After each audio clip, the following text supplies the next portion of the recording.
러시아, 우크라이나 전쟁 영향으로 촉발된 에너지 위기의 공포. 유럽의 이제 천연가스 부분들에 대한 부분은 사실은 작년 2월 우크라이나 전쟁 이전부터 사실은 천연가스 가격은 올랐었습니다. 천연가스를 중심으로 급격히 상승한 에너지 가격은 물가를 높이고 금리를 자극해 세계적인 경기 침체를 가져왔다. Yes, definitely. Because I mean, I'm looking especially about the food. I can see that the things I used to buy before, they have like the price went higher. 문제는 세계 경제가 에너지, 물가, 금리의 트리플 충격에서 벗어나기란 당분간 쉽지 않아 보인다는 것. 여기에 당장 에너지를 더 만들 수 없다는 사실이다. To encourage people to make their homes, their offices, their business premises anywhere much more energy efficient. 이제 우리는 에너지 소비 습관은 물론 먹고, 자고, 이동하는 우리의 삶 모두를 바꿔야 한다. 글로벌 에너지 위기를 이겨내기 위해 생각에만 머물렀던 것들을 당장의 행동으로 옮겨야 한다는 것이다.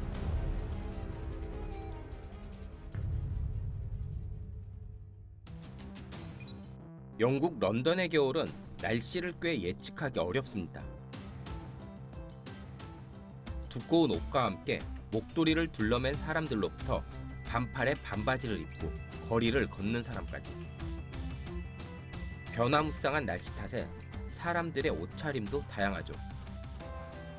실제 지난 1월 영국의 기온은 최고 영상 10도를 기록할 정도로 따뜻했습니다. 그런데 불과 한 달 전 이곳엔 12년 만에 한파가 찾아와 서민들은 난방비를 걱정해야만 했는데요. 브렉시트와 러시아, 우크라이나 전쟁으로 인해 천연가스 가격이 급등했기 때문이죠. 영국의 천연가스 수요의 60%가 좀 대부분 가정용입니다. 그리고 그다음에 한 15%가 산업용 이 정도 되는데 가정용 수요가 크다는 이야기는 그 대부분이 난방용으로 많이 쓴다는 이야기거든요. 그러면은 천연가스의 가격 상승은 바로 서민들한테 직접적으로 피부로 와닿습니다. 실제 영국을 포함한 유럽의 천연가스 가격은 지난 2년 사이 5배 정도 상승했습니다. 가장 상황이 심각할 때는 20배까지 상승하기도 했습니다. 최근 영국의 에너지 가격은 2배에서 3배 정도 상승했다라고 합니다. 1년 사이에 2~3배 상승한 에너지 가격이 일반 영국 가정에는 어떤 영향을 미쳤는지 한번 알아보도록 하겠습니다. 영국 런던 중심가에서 차로 1시간 정도 떨어진 서튼에서 만난 로렌 씨는 웹 디자인을 하면서 부모님과 같이 거주하고 있습니다. 가족 구성원 모두가 경제 활동을 하고 있어 부족함 없는 생활을 하고 있지만 영국의 급등한 물가와 에너지 비용은 부담스럽기만 합니다. So the four of us, last year was about £150 for energy bill a month. It's actually doubled now, so it's gone up to about £300 a month. If we're looking at it by kilowatt, then it was about, I think, 15p before, and now it's gone up to 50p for a kilowatt. So it's quite a lot of an increase. 급등한 에너지 가격은 물론 식료품을 비롯한 전반적인 물가 상승이 부담으로 작용한다고 합니다.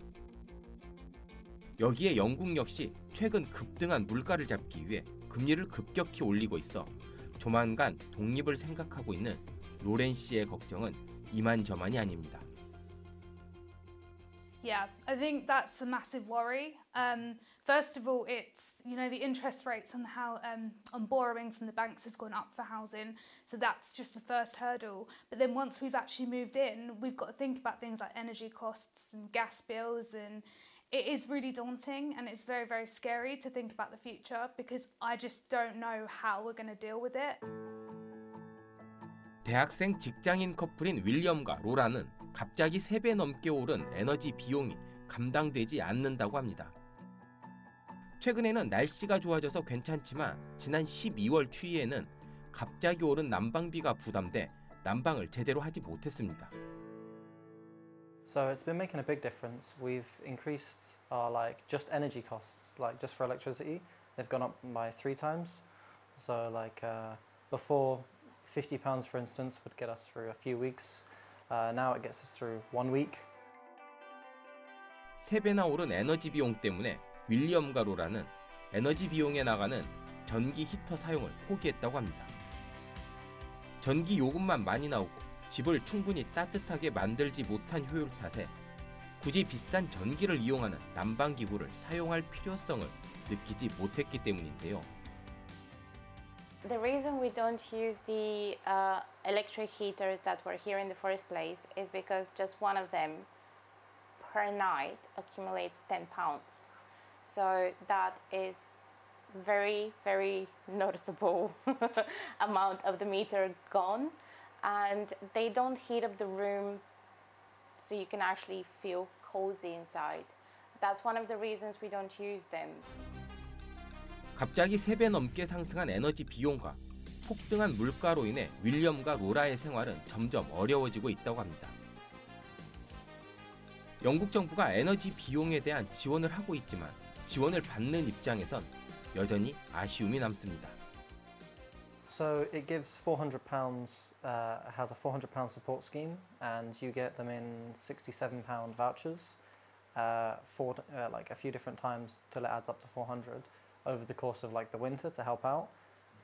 When prices are increasing that much, it does cover a bit, but like I said, it doesn't cover the whole increase, so we're still struggling more than we would have. It's still a help, but like I said, it doesn't cover the entire increase, so it's not a massive help. 에너지 가격이 비싸다, 물가가 비싸다, 이런 볼멘 소리는 자영업자들에게도 들을 수 있었는데요. 런던 인근의 한인타운으로 유명한 뉴몰드 내는 30년 넘게 한자리에서 운영되고 있는 한국식 중식당이 있습니다. 이 식당 역시 이번 에너지 급등으로 인한 물가 인상 위기를 피할 수 없었다고 하는데요. 전쟁 초창기에는 몰랐어요. 왜냐하면 워낙 영국에서 이미 블랙시트를 실천했잖아요. 그래서 이미 올랐거든요. 많이 오르고 힘들고 했는데 이제 체감을 못 하다가 이제 전쟁 시작하고 한 6개월 후부터 이제 많이 오르더라고요. 특히 주변에는 한국으로 역이민을 생각할 정도로 힘들다는 분들도 있다고 합니다. 한국이 영국에 비해 삶의 질이 떨어지지 않는 데다 물가도 훨씬 안정적이어서 영국보다 살기 편할 것 같단 겁니다. 다 물어보면 그렇게 말해요. 너무 힘들다고. 그리고 실제로 역이민하는 분들도 많아요. 영국 살기 힘들어서 할 거 없잖아요, 영국에서. 그렇다면 도대체 영국의 물가와 에너지 비용은 얼마나 올랐을까요? 우선 에너지 가격 급등으로 영국은 엄청난 물가 상승 압력이 있었다고 합니다. 우리나라의 경우 지난해 5%의 물가 상승률을 기록한 반면 영국은 10.7%의 물가 상승률을 보였다고 합니다. 이 때문에 안 그래도 비싼 영국 물가는 식품, 교통비 할 것 없이 급등했고 이는 서민층의 생활고 가중으로 이어지고 있다고 합니다. 그 10월 달에 41년 만에 11.1%. 근데 이제 소비자 물가 지수라는 거는 1년 단위로 이렇게 끊으면서 어떻게 보면 가중 평균처럼 내는 거기 때문에 11.1%로 가장 이제 피크를 쳤는데요. 근데 영국이 사실은 이런 에너지 요금 말고도 이제 교통비가 비싸고 외식비가 비싸고 주거 비용이 비싸요. 근데 그 와중에 플러스 이제 에너지가 비싸지면서 전체적으로 이제 인플레이션이 일어난 거죠. 이렇다 보니 영국 정부 입장에서는 당장 국민들의 부담을 줄이기 위한 금전적, 직접적 지원을 시작했는데요. 그러니까 400파운드를 6개월 동안 저희 계정에 넣어주는 거예요. 제가 신청 안 해도 되고 돈 냈던 사람들이 있으면 한 달에 66파운드, 또 3개월 지나면 67파운드씩 해가지고 총 400파운드를 가정에 직접 지원을 해주고 있고요. 그나마 다행인 점은 최근 유럽의 겨울이 생각보다 따뜻해 난방 수요가 크지 않고 러시아로부터 탈천연가스가 가시적인 성과가 나오면서 천연가스 가격이 안정세를 보이고 있다는 점입니다. 하지만 앞으로도 천연가스 가격은 여전히 높은 수준으로 유지될 것으로 전망되고 있는데요. 전체적인 천연가스 단가는 올라갈 것이라 생각합니다. 첫 번째는 러시아에서 안정적으로 공급되는 가스가 LNG로 대체되는 부분이 크기 때문에 LNG는 아무래도 수송상의 수송 비용이나 기타 전체적인 코스트가 많이 들기 때문에 가스가 이 단가가 높을 수밖에 없는 상태예요. 그래서 가스가격이 올라갈 거고. 이 때문에 영국 정부가 최근 가장 집중하는 정책은 바로 에너지 절약입니다. 가격 결정의 가장 기초적인 수요와 공급의 법칙에 따라 공급을 늘려 가격을 낮추기 힘들기 때문에 수요를 줄여 가격을 낮추자는 겁니다. 영국 정부는 국민들에게 매우 구체적인 행동 요령을 알려주며 에너지 절약을 호소하고 있습니다. 예를 들면은 세탁기의 온도를 40도 기준의 온도를 30도로 낮춰서 운영할 경우에 연간 70파운드가 절약된다. 또는 전원을 외출할 때 끄고 나가면은 연간 60파운드 절약된다. 이런 식으로 구체된 15개 되는 구체적 에너지 절약 방안을 홍보를 통해서 각 가정에 배포했었고요. 에너지 절약과 함께 영국 정부는 천연가스 등 화석연료 의존도를 낮추기 위한 본격적인 움직임에 돌입했는데요. 이는 영국뿐만 아니라 전 세계에서 공통적으로 이루어지고 있는 현상 중 하나입니다.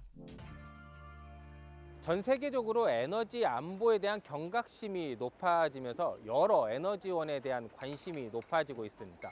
재생에너지부터 원자력까지 다양한 에너지에 대한 관심이 높아지고 있는데요. 과연 유럽 그리고 글로벌하게는 어떤 에너지원이 더 관심을 갖고 있는지 한번 알아보도록 하겠습니다. 전 세계는 러시아발 천연가스 대란을 극복하기 위해 크게 두 가지 전략을 가지고 움직이고 있습니다. 러시아 천연가스 대신 미국과 중동에서 LNG를 수입해오고 그 사이 재생에너지나 원자력 에너지와 같은 무탄소 에너지를 확보하는 겁니다. 실제로 2022년, 2021년 경우에도 보더라도 영국의 경우에는 전체적으로 신재생 에너지의 어떤 생산 능력이 조금씩 줄어들고 있거든요. 그걸 전부 가스로 대체하고 있습니다. 가스가 계속 늘어나고 있고 다른 유럽도 마찬가지 생각하고요. 그래서 전체적으로는 2030년 정도까지는 대체 에너지가 이게 경제성을 가지고 보편화되기 전까지는 천연가스 수요가 늘지 않겠나 이렇게 생각하고 있습니다. 특히 영국에서는 우리나라와 같이 원자력과 신재생에너지 간 논의가 계속되고 있습니다. 제기된 이슈도 탄소 중립과 에너지 안보를 동시에 달성하기 위해 원자력과 신재생이 필요하단 건데요. 특히 탄소 중립 달성과 해외 에너지 의존도를 낮추기 위해서는 에너지 안보 강화에 원자력만한 에너지가 없다는 겁니다. I think that nuclear is important because it is almost zero carbon, and we have to take account of the need to speed up the cut in greenhouse gas emissions to address climate change. So nuclear is good for that. It's also quite secure because you can buy nuclear fuel from a wide range of sources, geographically diverse, politically diverse, so there'll never be a situation, as there has been in Europe over the gas market, of suddenly the supply drying up. 신재생을 선호하는 쪽 역시 원자력을 선호하는 것과 이유는 동일합니다. 하지만 새로운 에너지원을 찾는 것보다 더 시급한 문제가 있습니다. 바로 에너지를 잘 사용하는 문제. 조금 더 쉽게 말하면 에너지를 덜 사용하고도 똑같은 효율을 낼 수 있도록 효율성을 높이는 겁니다. 에너지 안보를 높이기 위해 중요한 것 중에 하나가 바로 에너지 절약입니다. 에너지 절약을 위해서 무엇보다 효율성을 높이는 게 중요하겠죠. 이런 효율성을 높이는 글로벌 캠페인이 하나 있습니다. 바로 EP100입니다. RE100을 확산시키는 곳에서 EP100도 똑같이 확산을 하고 있는데요. 오늘은 그 현장에서 한번 EP100이 어떤 건지 이야기 들어보도록 하겠습니다. 최근 에너지 가격이 급격히 오르자 우리나라를 비롯한 전 세계는 에너지 효율성에 대해 집중하기 시작했습니다. 그 중심에 있는 글로벌 캠페인이 바로 EP100인데요. 이는 최근 기업들의 에너지 소비 구조에 막대한 영향을 미치는 알리백과 같이 진행되고 있는 기업 참여 이니셔티브입니다. So EP100, it's another corporate initiative. It's a corporate energy efficiency initiative in which companies make a bold and ambitious commitment to reduce the energy emissions and to measure and report on that. It's a very significant opportunity again to drive down emissions within those companies. 현재 120개 가량의 기업들이 가입해 있는데 이들 회원사들이 지금까지 감축한 에너지 절감액은 1억 2천만 달러, 우리 돈으로 1,500억 원에 육박합니다.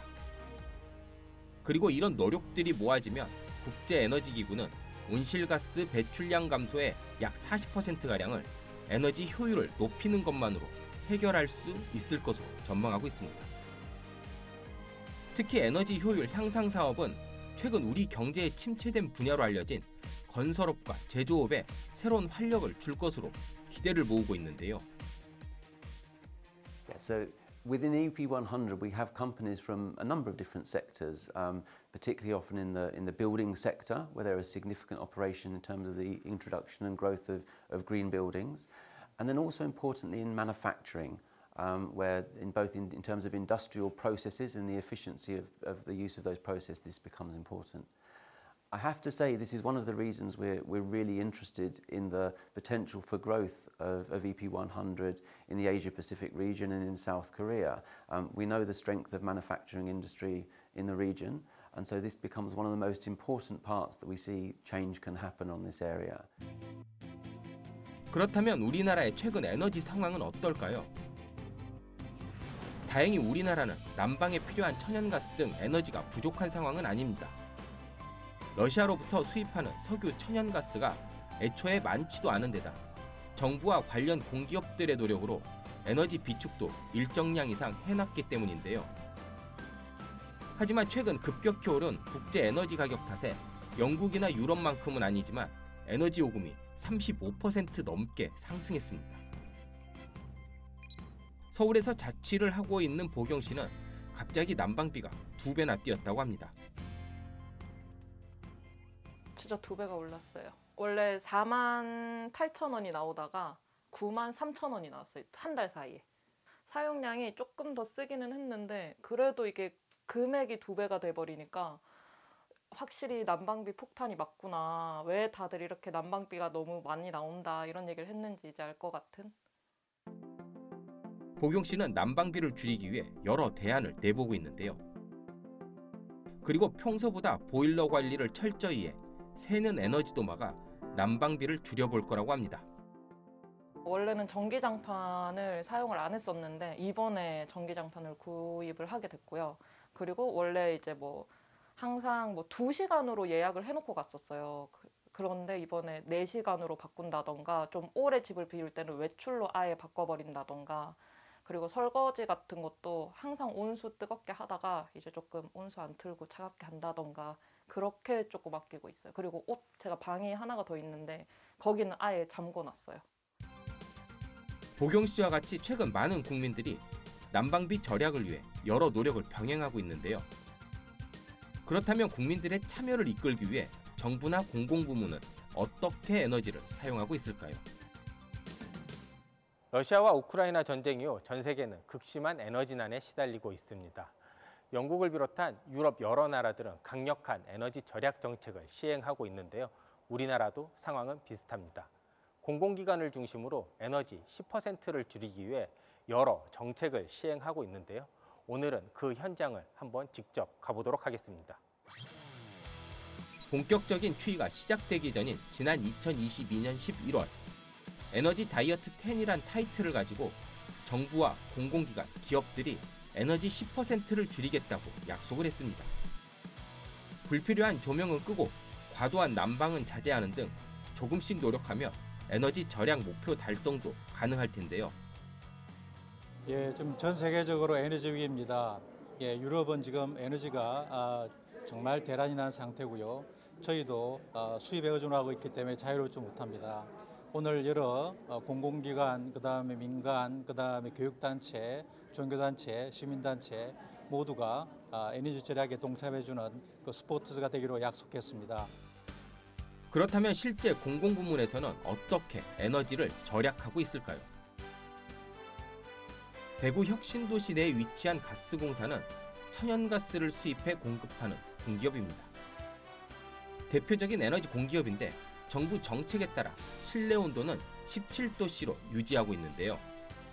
정부에서 지금 설정 온도가 17도 이하일 때 난방을 하게끔 이렇게 규정이 되어 있어서 그래서 최고 17도까지만 저희가 맞추고 있고 그래서 지금은 사무실도 17도 이상으로 다 되고 있어서 지금은 가동되는 냉난방 설비가 없습니다.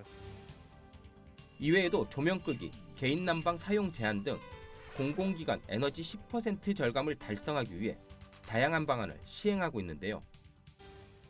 근데 어쨌든 현실적으로 우리가 이 외부 요인을 컨트롤할 수 없는 상황이기 때문에 지금 상황에서는 내부적인 노력으로만 이제 이 현상을 극복할 수 있을 것 같습니다.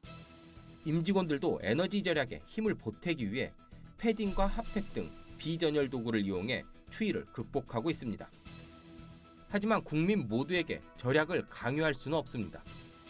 추운 겨울 난방을 하고 싶어도 비용이 걱정돼 난방을 제대로 못하는 또 어르신이나 몸이 불편해 보호가 필요한 곳에는 국가적 지원이 필요할 텐데요. 이에 정부와 한국가스공사 등 공기업들이 사회적 보호가 필요한 곳들에 지원 방안을 마련하기도 했습니다. 강추위가 기승을 부렸던 지난 1월 말 이창양 산업통상자원부 장관과 최연의 한국가스공사 사장 등 정부 관계자들이 서울의 한 노인 요양병원을 찾았는데요. 어느 때보다 추운 날씨로 인해 이 요양병원의 난방비는 무려 300만 원. 금액이 부담스러울 수밖에 없습니다. 정부는 이런 사회복지시설의 요금 부담을 낮추기 위한 조치를 단행했습니다. 가스공사가 공급하는 단가 중 가장 저렴한 요금제를 사용할 수 있게 최종 소비 가격까지 낮췄는데요. 45%가량 요금 할인 혜택을 줬습니다. 사회배려 대상자들에 대한 난방비 지원 금액도 늘렸는데요. 12월부터 3월까지 겨울철 넉 달 동안 난방비 지원에 필요한 계층에 대해 최대 59만 2천 원의 난방비를 할인해 줍니다. 다만 이런 혜택을 받기 위해서는 대상자들이 주민센터와 정부24를 통해 직접 신청해야 합니다. 만약에 저희가 이 현실화를 미루거나 또는 에너지 공급 체계 그 수급의 위기가 올 수 있는 그런 위험을 계속 유지해 간다면, 가지고 간다면 그건 좀 책임 있는 일은 아니다 이렇게 생각이 듭니다. 그래서 저희는 이번 위기를 아주 좀 슬기롭게 해소해 나가면서 대신 취약계층에 대한 지원은 좀 두텁게 하는 그런 전략을, 그런 정책을 펴나가고자 합니다. 최근 우리나라 역시 탄소 중립 달성과 에너지 안보 향상 등 에너지 관련 이슈들이 잇따라 제기되면서 에너지 절약에 대한 중요성이 커지고 있습니다. 하지만 그동안 우리나라는 공급 위주의 에너지 정책과 인식을 가지고 에너지를 사용한 만큼 사실상 처음 시도해보는 수요 정책인 에너지 절약이 쉽지만은 않습니다. 이와 함께 우리나라가 또 부족한 부분이 있는데요. 바로 많은 전문가들이 지적하는 에너지 효율 분야입니다. 대한민국은 산업 부문에서의 에너지 효율성으로 봤을 때 사실 우리의 경쟁국들인 선진국과 비교해 보면 좀 터무니없을 정도로 효율성이 낮습니다. 다시 말해 산업에서의 부가가치를 창출해내는데 에너지, 전기 너무너무 많이 쓴다는 이야기죠.